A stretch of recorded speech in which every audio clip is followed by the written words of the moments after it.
Anyhow, my name is Molly, last name McIlquham, not at all like it looks. Um, Scottish, somehow got lost in translation on the way over. I essentially do the outreach and education for all the projects related to the Washington Soil Health Initiative, which is a state-funded program that is looking to drive soil health practice adoption and increase soil health all across the state, which is a pretty lofty goal, I must admit. But essentially, we're a tri-agency collaboration with the Washington State Department of Agriculture, WSU, and then the State Conservation Commission. We do research, outreach, and education, and provide funding opportunities to drive soil health practice adoption. We say it's a win-win-win opportunity for farmers, the environment, and the people of Washington. So we have four primary goals that we're trying to fulfill. The Soil Health Initiative is funded in perpetuity. So we have a lot of goals that we're just like looking to fulfill in the next 5 or 10 years, but all of our projects are really focusing on the long-term benefits of improving soil health. And I'll talk a little bit more about that later. But one of those is just to increase the awareness of soil health. Soil health, of course, has been around for a long time in different forms, soil quality, soil tilth, but now we're really bringing the biology to the focus of it. And so like really bringing awareness of what is soil health, how do the physical, chemical, and biological properties all interact together in your soil management. We also want to document the state of the soils. If we don't actually know what the soil health values are, how can we ever work to improve them if we don't know where we started? So, and I'll talk a little bit more about the state of the soil assessment that's addressing that. We want to improve the understanding of soil health building practices. We're doing this primarily through long-term research trials. And then we want to increase the adoption of the evidence-based soil health practices. Four pretty lofty goals that we're trying to fulfill. And so, like I said, we have four primary prongs that we use to fulfill these goals. First being research, outreach and education, incentive programs, and then we also provide some policy support.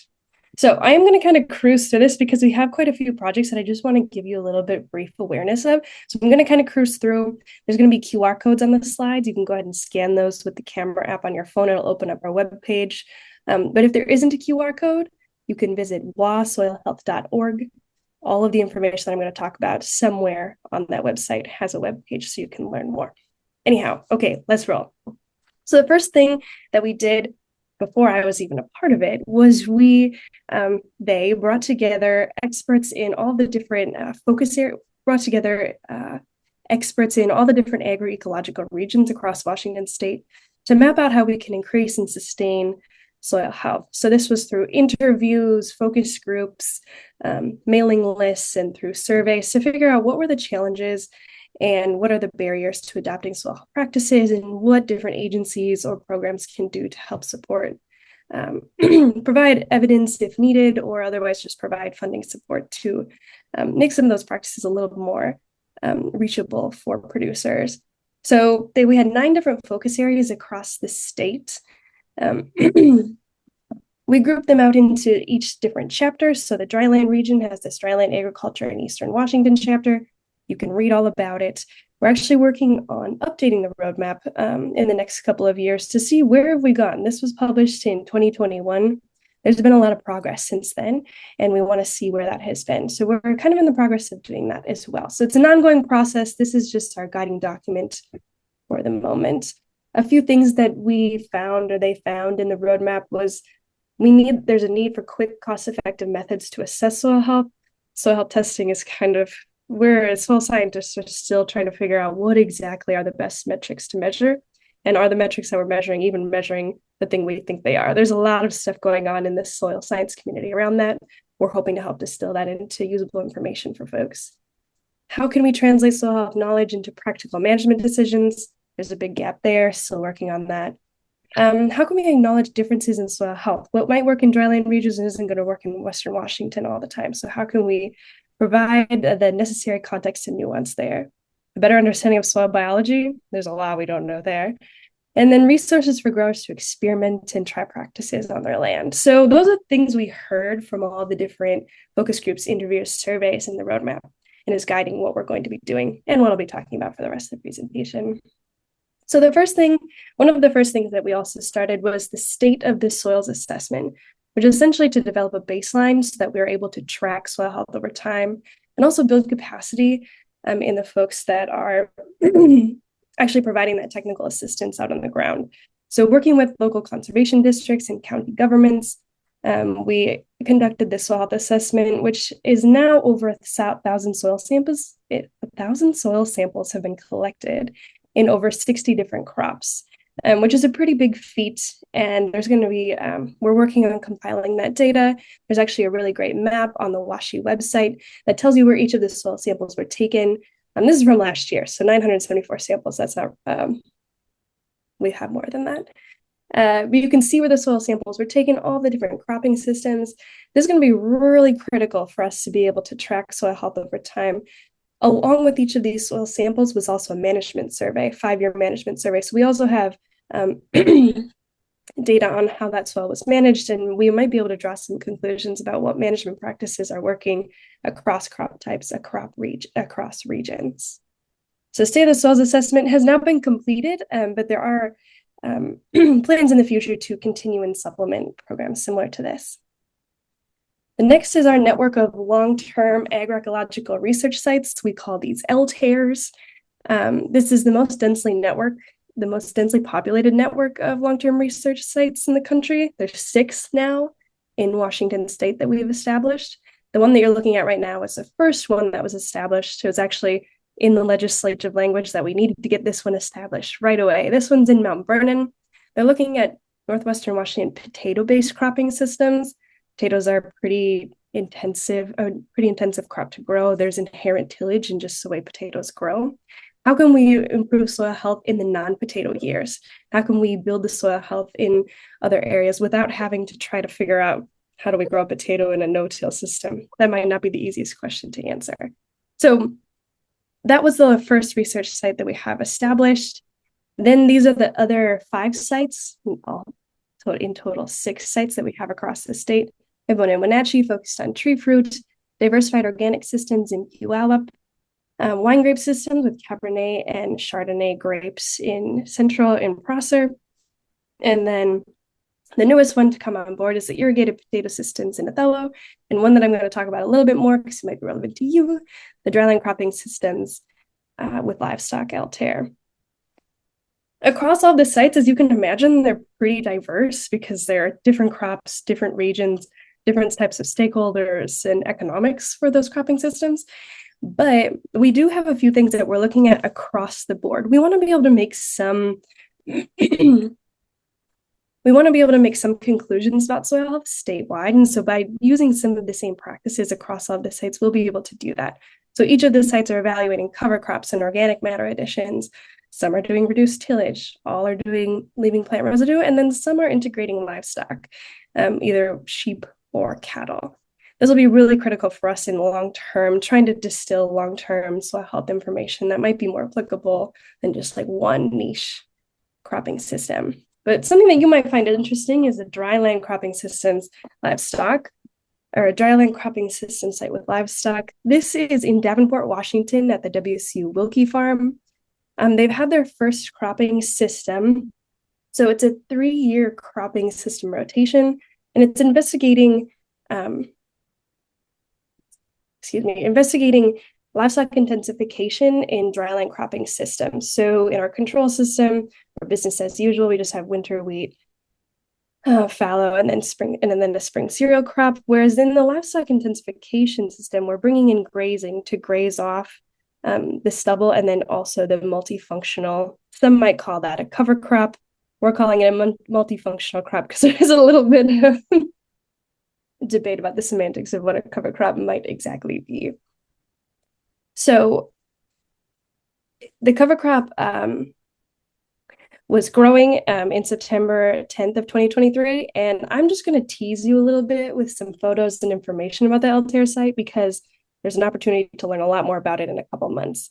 So I'm just going to kind of tease you with a little bit of stuff, some pretty flowers that you might see, some cattle grazing. Livestock intensification in the area is something that farmers have been straying away from. Being a livestock farmer is very different than being a crop farmer, but how can we try to bring those together? And this LTAR site is really going to try to help to provide the economic data to make sure that this is actually a viable system that people might be able to integrate onto their system to be able to bring in different sources of income, or just maybe just try to close the nutrient loop, and potentially it might have some impacts on water storage as well. All questions that they're trying to answer at this LTAR site. And there's an opportunity for you to learn about this site at an upcoming event. We don't have a date yet, which is why I say a date. It's going to be in late January. We're just trying to nail down the date exactly. If you subscribe to the WashU newsletter, which I'll tell you about later, you'll be in the know and you'll be able to come. They're going to give an update from the LTAR site. There's going to be some economics data, some livestock health data, water moisture. They're going to have all the data that I just talked about, in addition to talking about the economics of an integrated system. And that's something that was really popular at this event last year, was navigating the carbon market program. Lots of questions, lots of discussion. So we're going to build on that conversation this year to really help farmers be able to know how to choose which carbon market program they might want to choose, or if one is even good for them. So more on that later. Overall, SoilCon is another prong that we're doing for the education part of the soil health initiative. It's essentially a network of soil health events that happen across the state. And we've had over 2,000 attendees in the past 4 years, and 95% of them left with an increased knowledge of sustainable soil management. So we're having an impact on changing knowledge, and 73% also left inspired to make changes, which is pretty exciting. So we're going to continue this network of events for the rest of the year. There's actually a SoilCon event coming up in December. You can learn all more about it on our website. We also have an awesome program that we have recently launched within the past year, and this is the Washington Soil Health Initiative Soil Health Ambassador Program. And this photo here is of Clay Hutchins, which is actually the Producer of the Year award winner for last year. Our ambassador program is essentially a way for producers to share their experiences with other producers in a way that's informal and doesn't need to have a lot of structure behind it. We want to make sure that there's opportunity for conversation, and for those pioneers and for those early adopters in the region to be able to help and support and provide necessary knowledge that us as technical service providers likely don't have, because we're not the ones farming. So they're going to be able to fill that gap of that technical on the ground knowledge. We have already, I believe, 6 ambassadors as a part of the program. We write a great article and then make a short video about them to highlight a practice that they're using on their farm. So this is a great resource for people. There's already been some networking happening between growers who are interested in adopting those practices, and it's been really exciting to see.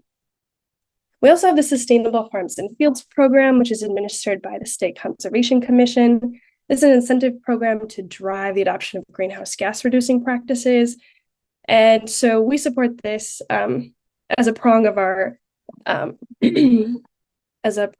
programming, because many times the soil health practices also work as greenhouse gas reducing practices. So in fiscal year 2023, we've had some really big impacts, and the money has gone a long way across the state. 207 producers managing 80,000 acres have received technical assistance supported by this program, not always related to soil health, but related to sustainable farming practices, which many times once you're in one, you'll adopt the next one next. So we're obviously in support of this program. And something really exciting that is going to be changing in the wheat and legume world here pretty soon is the Saving Tomorrow's Agricultural Resources Program, which is a national program, is going to be opening up to wheat and legume farmers in Washington in November, so really soon. And this is a program that creates market-based valuation for farmers through a national program. So it's not just state-based.